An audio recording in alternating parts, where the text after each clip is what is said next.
Welcome to the Innovators and Investors Podcast. I'm Kristian Marquez, founder and CEO of Finstrat Management. At Finstrat, we provide CFO-led accounting, finance, and reporting services to assist clients monetize their business. Stick around to the end of the podcast, and I'll share how you can be our next guest. Now, on to the show.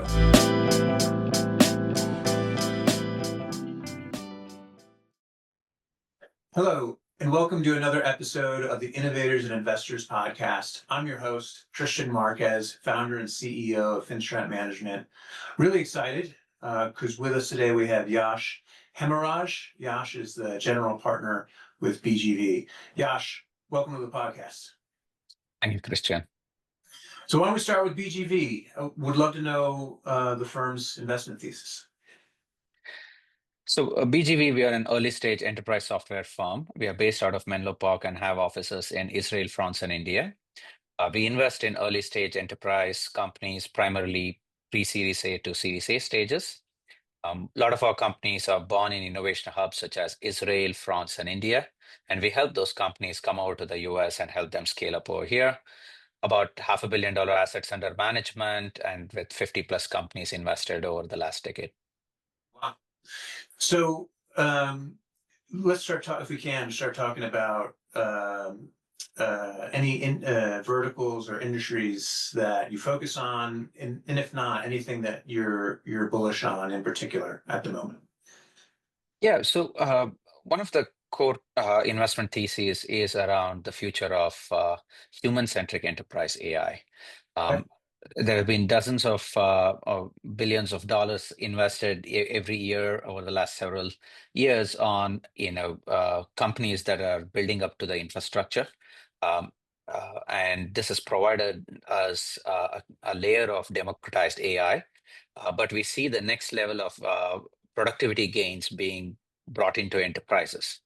And the right use of AI in these enterprises are those that augment human capacity. Machines have become really, really good at process execution, generating insights from vast amounts of data.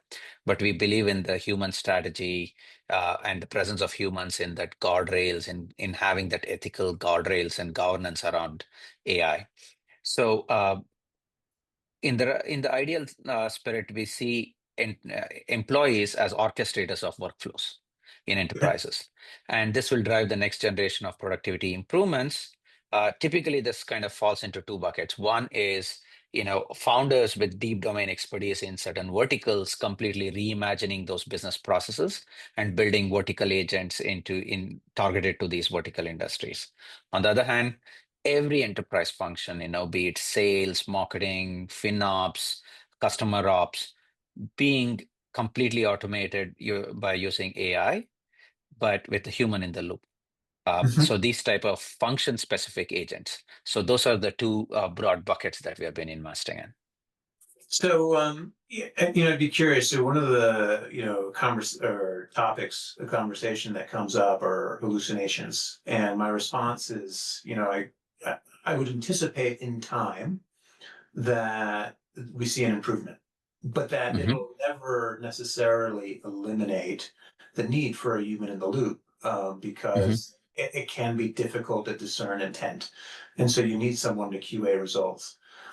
I'd love to know your opinion. How do you see this evolving? Yeah. So when you think about an enterprise context, right? The way we think about an enterprise AI system is it's not just working with AI components, especially in more traditional industries. You go in and you lead with AI, you completely lose the plot. Because in the best forms of AI, in our opinion, are those that are actually invisible. Don't get me wrong, better AI means better insights, better AI means faster convergence of the models, better AI models means more accurate decisions.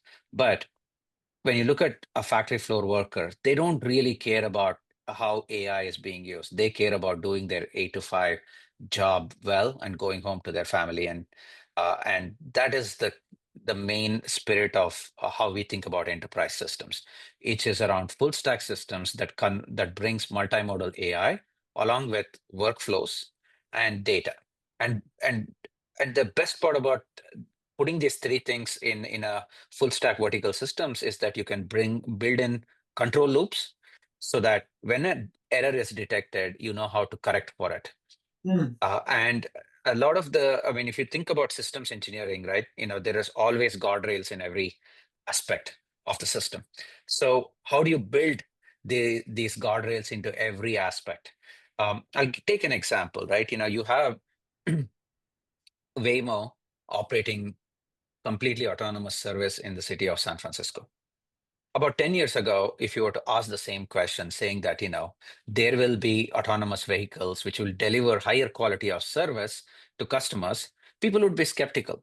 And there would be questions around, hey, look, wait until it gets stuck in the middle of a busy intersection, or wait until, it doesn't know how to park itself. 100 different kind of uh, skepticism, rightfully so, uh, would arise, right, 10, 15 years ago. But the pace of innovation has been that when you hit a problem, you have additional tools and you bring in the right mechanisms to solve it. Yep. So, in the context of the hallucination question that you asked, I think that is what you will see in enterprises today. When you think about these enterprise, be it vertical agents or a function specific agents, initially there will be hallucinations, but if you design it from a systems perspective, you will have the control loops in there to kind of prevent them, identify them, prevent them, and work on mechanisms to fix it. So those are the so when we think about our entrepreneurs, we expect them to have these type of guardrails right from the beginning, not as an afterthought. So that's kind of where we have spent a lot of time building advisory groups, building frameworks to help our founders.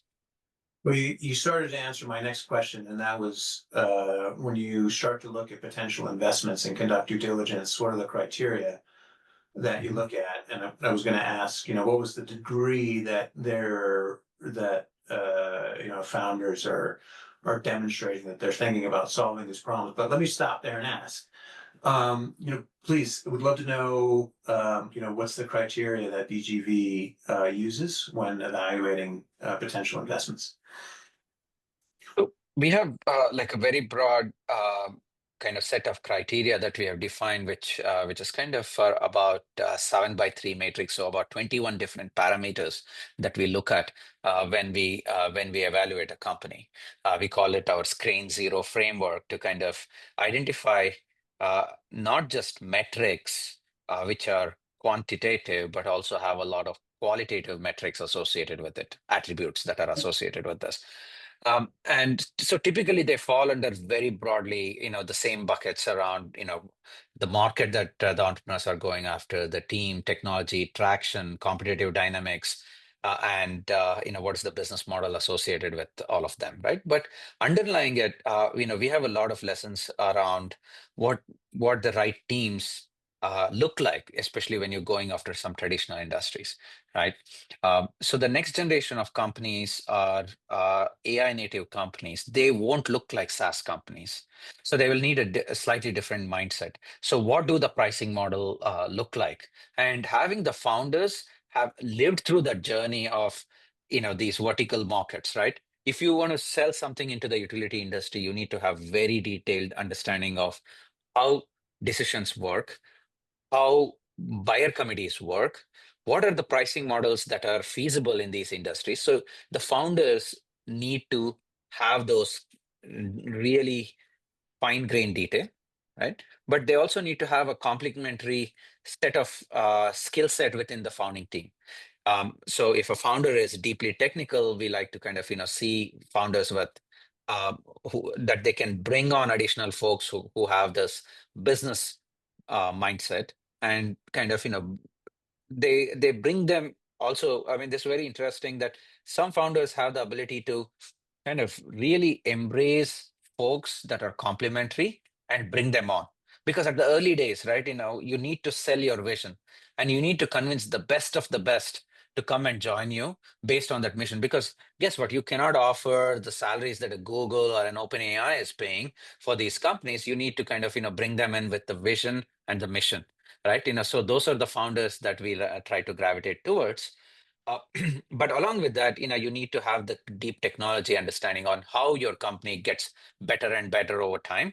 Um, what systems are you going to install in order to do that? What the details around what's the pricing model that you're going to do. The best founders kind of have, when it comes to pricing, go to market, etc., have the right spirit of quick experimentation and quick learning, right? So this is the qualitative aspects of what we spend, and that's where we spend a lot of time with our founders, and understand whether they have a set vision or whether they have this growth mindset around doing quick experiments, learning from it, and bringing them into the company culture. So those are the things that we evaluate. I'd be curious to know whether or not you see a trend around singular founders or co-founders. So we always gravitate towards having co-founders in the company, because building a startup, and all of us have been on the operating side in our firm, and we all know how lonely it can be if you're just by yourself. It takes a village to build an enterprise B2B company, and we like to kind of see that the founder has people to lean on, and obviously our goal is to partner well, very tightly, roll up our sleeves and work with those founders. But we also want to not just work with one person, but the team associated with the company. So that's where we always gravitate towards having co-founders. Interesting. So if we could take stop there for a moment, I'd love to know what your experience was leading up to joining BGV. Yeah. So I was born and raised in India, did my education in engineering, electrical engineering over back in India, and came here as soon as I finished my undergrad to do my master's at University of Maryland. And that's where I got involved in wireless communication, and started working in a company that was building 4G technologies back in 2006.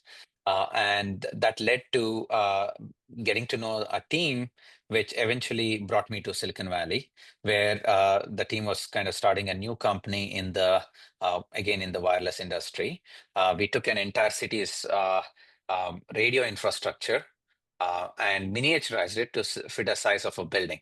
Think about a 1 million square foot type of building, like a huge mall, or a casino, or maybe a cruise ship, right?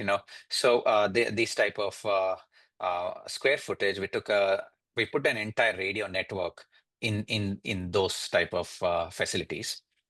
I was one of the first few engineers there, worked there for about 6 to 7 years. And Huh. then I realized that I love working with startups, but wireless industry was an industry where, there are only 4 customers in every geo, Hmm. right? Be it, US, Canada, you look at it, there are only 4 to 5 major players. It means that most of the buyer power is with them. And they have very little incentive to kind of continue the innovation map. And I loved working with early stage. I loved working with founders. So I decided to go get my MBA. And on the other side of MBA, wanted to switch to venture capital. Um, and that's when I joined BGV back in 2014, and I've been with the same firm since then for about the last 11 years. Fantastic. And I have to give a shout out to University of Maryland. Our oldest daughter is also a Terrapin. Go Great, Terps. great school. So sounds like an amazing experience. And now you've spent 11 years at BGV. Hmm. Um, so would love to know to the degree. So once you've made an assessment, you made a decision that a portfolio company or a company is well aligned to be a part of the portfolio. What's the degree of support that you get involved, and if you can include there, your time as an operator and how that influences, the degree that you see yourself getting involved. Yeah. So, I was very early on, I was in a panel in with the founder, and somebody asked him this question, and he kind of very crisply illustrated the role of a good venture investor, right? And I have kind of taken it to thought and kind of built my practice around it is around a founder, especially in those early days. I'm not talking about companies when they have, 20, 200, 300 people, but, these are when they have just a few people. The role of the founders is to do 10, 15 things all in parallel. They need to go on a sales call, they need to do marketing by themselves sometimes, they need to go attend that industry event, recruit people, do all the corporate governance thing. They've never been on board sometimes. They need to understand how to raise next round of financing. 10 to 15 different things, right? And if you can make each of those 10 things 10% easier, right? 10 things 10% easier. The compounding effect is that you're given a 2.5x advantage to those founders. So this really crystallizes kind of the way I approach venture capital, and at the firm we approach venture capital, is to kind of really roll up our sleeves and partner with the founders saying, okay, what do you have to do next? Here are some things that you need to be pay attention in. How do you prepare for it? And make each one of those things 10% easier. Um, so along those lines, what we have done is are a few things. One, all of us in the partnership are operators. So we bring our network as operators of other operators into the firm. So we have created a sales and marketing advisory network, which focuses on all the aspects of go-to-market, right? Sales, marketing, customer success, etc. We have a technology advisory circle that focuses on various aspects of technology, and we have a human AI advisory group that focuses on this human-centric AI aspect that I described earlier, right? So this group helps us not gives us a lot of advantage on top of just the operating team, to Sure. kind of give ideas on how to make each of those companies better, identify interesting maybe corporate connections, maybe interesting people who can join the firm, etc. So that's one very specific thing that we have built around involving a broader group. The second thing that we have done is we have taken all of our learnings as operators, and my partner Eric Bunham has taken 10 companies public. I come from products. My partner Anik has been has done corporate venturing, has done corp dev. Eric Butua has been a general manager at various technology companies and has a couple of decades of venture experience. So all of us bring various aspects of the of building companies, right? So what we try to do is we have built playbooks in each one of them, right? How do you do, for example, if you're getting ready for an exit, what does a typical M&A process looks like? How do you do fundraising? How do you kind of, install a proper corporate governance? How do you kind of, handle board conversations? So these are all various very specific playbooks that we have created that are available for our founders to kind of incorporate in their, daily operating system of the company. And the last thing that we have done is we have built around 120 corporate relationships that various different industries, leading from manufacturing to utilities to high tech companies, and we have those relationships that we are constantly building and expanding, and this gives a lot of innovation opportunities for our founders. So all of these things contribute to giving that 10 things 10% easier capabilities to the founders. I love it. That's brilliant.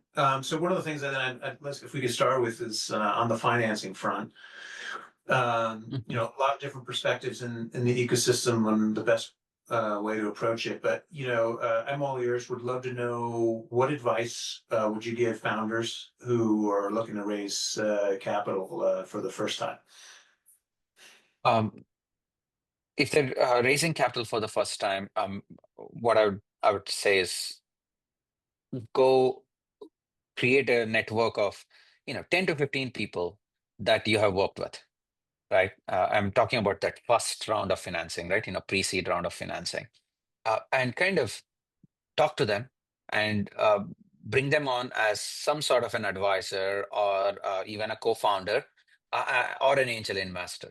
What this gives you is that each one of them um, uh, brings to you either an insight or a network that they can contribute. So suddenly you're surrounded yourselves with a group of people who are rooting for you and who can also contribute some capital. So that's my first advice for if you're starting off, just go and talk to uh, hundreds of people within your network, right? And that will give you a lot of insights. There will be a lot of people who will say you shouldn't do it, but I would say also don't heed to the advice all the time, because sometimes a lot of these ideas are things that nobody else thought about, but you have a unique insight, but you listen to them. So and you take that feedback, process it, and kind of start off from there, right? But then if you work with the right set of people, they will make introductions to a broader group of investors, including seed funds, pre-series A funds, series A funds. So that will open up the opportunity to kind of raise institutional capital. Now on the capital side, really think about what I refer to as you must be familiar with minimum viable product, right?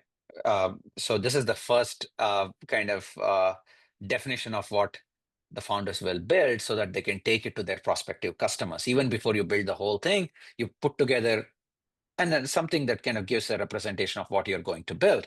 So I have an analogy on the capital side, what's called the minimum viable capital, which Okay. is basically if you break down what you're going to do into milestones and say, okay, look, here is where I am today, and here's where I want to be. If I'm here, I have this type of validation yeah, from the market, because in the early stage that's what you find. I mean, not always you find revenues. Revenue is the wrong proxy to look for, where the right proxy is to kind of look for validations, right? So here, if I do X, Y, and Z, here is kind of the validation that I get from the market, and you start kind of building towards what is that minimum amount that you need in order to get those validations.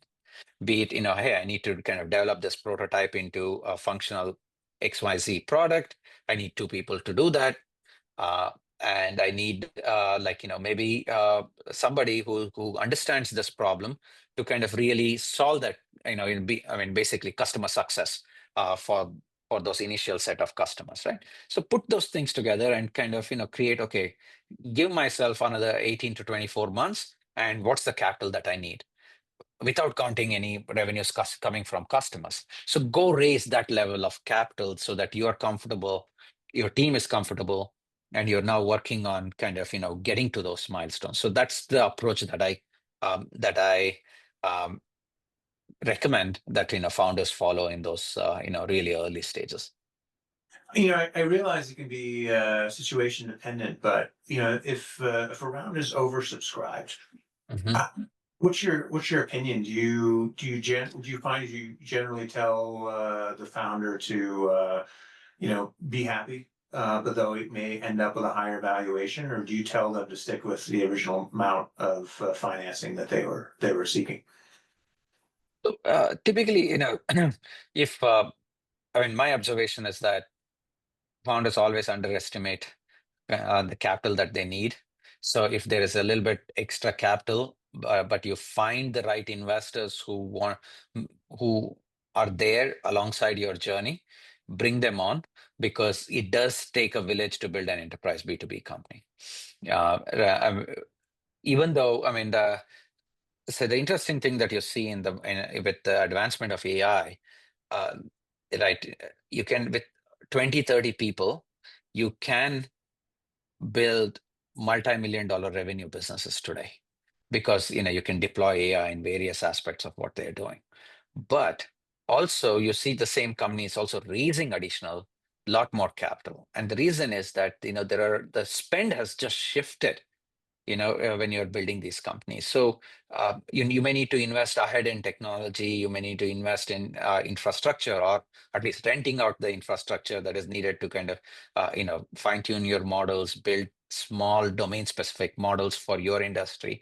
So these all take time and capital. So I always recommend, if you have access to capital, don't worry about the incremental dilution at this stage, because you can work on making the pie bigger And that's where you have more capital and more people around you to help you make that pie bigger. So that's my suggestion usually.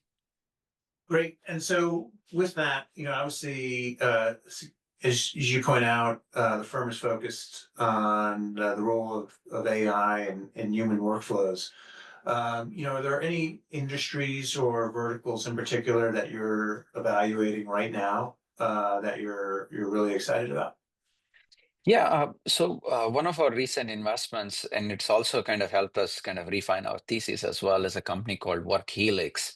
What they have done actually is they've studied 250,000 various aspects of work, job functions, Yep. right?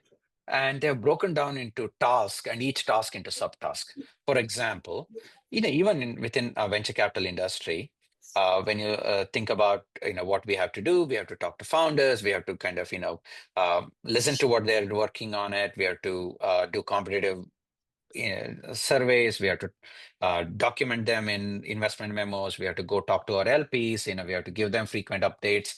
All of this are individual tasks, but if you break down each one of them, there are subtasks, right? Right. So they have kind of studied each of those tasks and assigned the automation score associated with that, so that you can effectively say, even if you're some of the you know you're physical industry, right? Let's say John Deere, you can Mm. go in and say, here are 5 different areas where you can actually deploy AI today and start leveraging the benefits of AI, right? Even though you're selling equipment to like a farming business, Sure. right? Very, very physically oriented business. You can find places where today's AI can help you, right? So we have kind of leveraged the same framework and also built a framework to help us evaluate various different companies, and we evaluate them across like 2 vectors. On one side, we look at task complexity, and on the other side, we look at the need of human judgment, like Yeah. high things that require high human judgment and things that require low human judgment. And we have companies that, when you look at this 2 by 2 matrix, on one side, task complexity, and the other one, human judgment, in these 4 quadrants, we find opportunities for AI to disrupt in each one of them. For example, think about one of our companies called Everest Labs that uses computer vision and robotics to help material recycling facilities pick and sort trash, like things like the aluminum cans that you toss into your recycling bin, the glass bottles, the coffee cups, they all need to be segregated. So these are require low human judgment and low task complexity, and you can fully autonomously automate it using computer vision and robotics.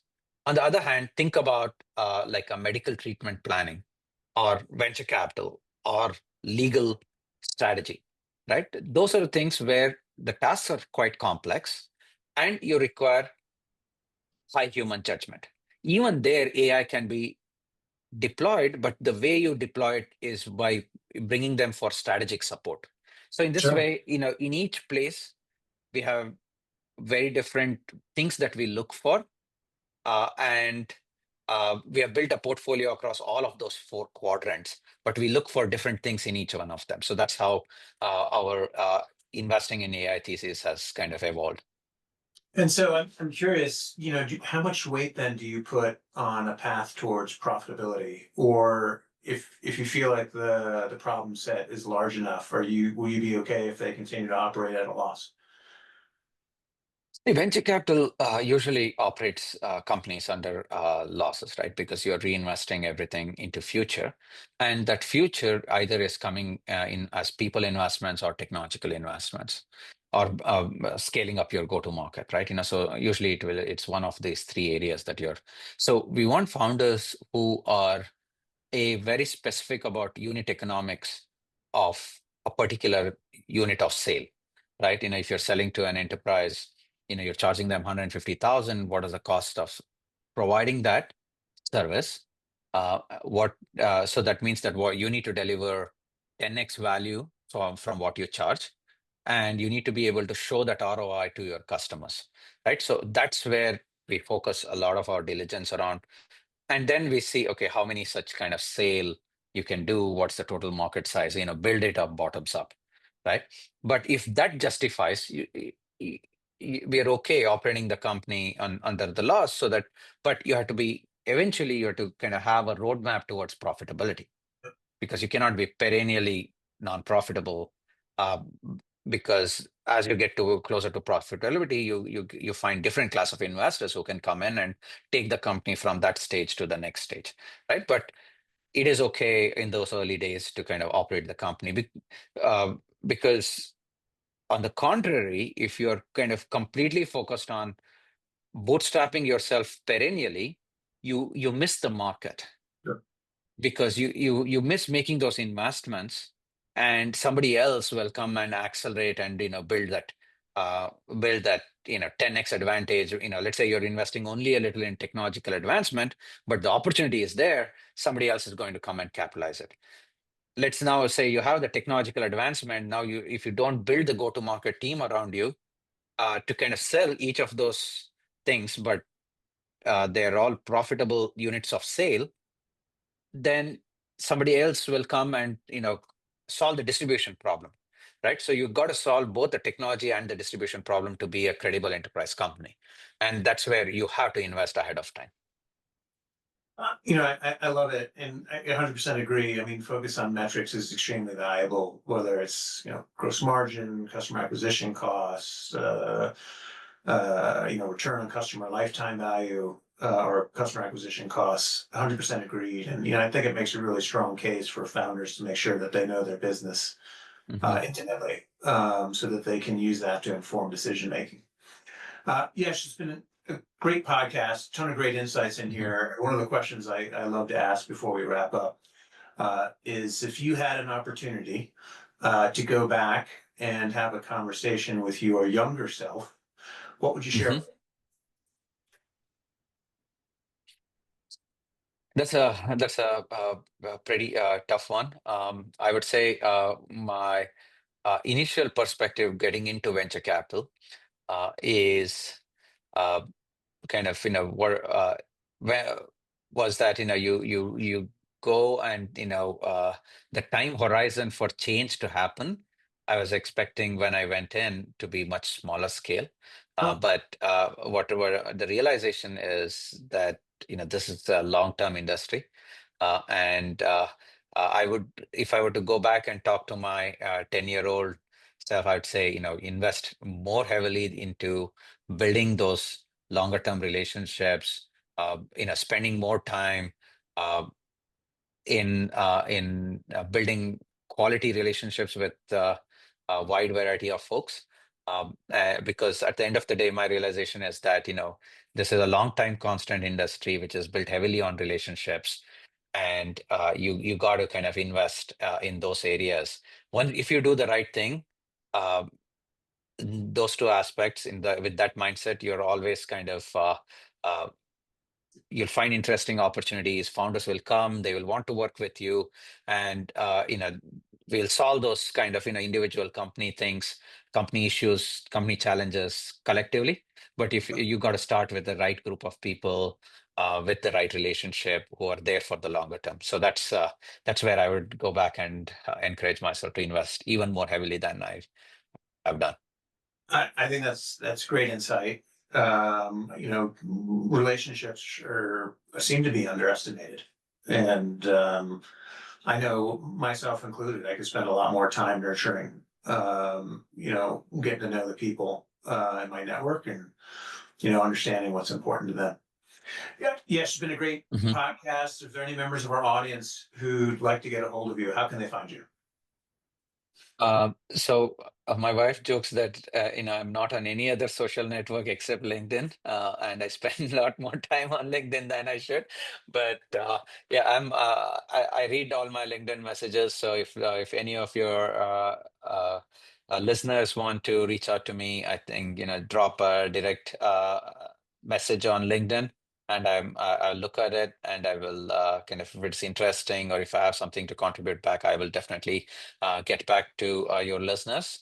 Also, drop a note on kind of, on this conversation so that, I know where the reference came from as well. This has been great, Kristian. Thank you. And again, you're doing a lot of, giving forward to your community, and really appreciate what you have been doing, because I think, you know, by nurturing these conversations, I think a lot of the founders will benefit on kind of, what they should be doing, how they should be thinking, etc. From the nature of the questions that you asked. I think, it's a wealth of information that you're collecting and giving forward. So I really appreciate you doing this. Oh, my pleasure. And I thank you for the compliment. I appreciate it. There's so much to know, and as things turn out, we just don't know everything. And so if I can give back a little bit to the community and help speed up people's learning curves, my opinion is everybody wins. So, but again, thank you in part to you. This is only possible because you contribute your time and your experience. So I very much appreciate that. And with that, again, for our audience, Yash Hemaraj, general partner at BGV. Again, I'm your host, Kristian Marquez, founder and CEO of Finstrat Management. And this has been another episode of the Innovators and Investors Podcast. Thank you. Kristian Marquez here. Thank you so much for listening to the Innovators and Investors Podcast. If you're a successful founder or an investor who would like to be on the podcast, please visit podcast.finstratmgmt.com. If you know someone that would be a great guest, please tag them on social media to let them know about the show and include the hashtag Innovators and Investors. I'd love to see your posts and suggestions. We're regularly putting out new episodes and content. To make sure you catch each new episode, please subscribe to the Innovators and Investors Podcast. And your thumbs up, ratings, and reviews go a long way to help promote the show, and it means a lot to me and my team. Would you like to know more? Go to our website, finstratmgmt.com, or follow us on LinkedIn or on X. Our handle is @finstratmgmt. This is Kristian Marquez. Thank you for listening. Until next time.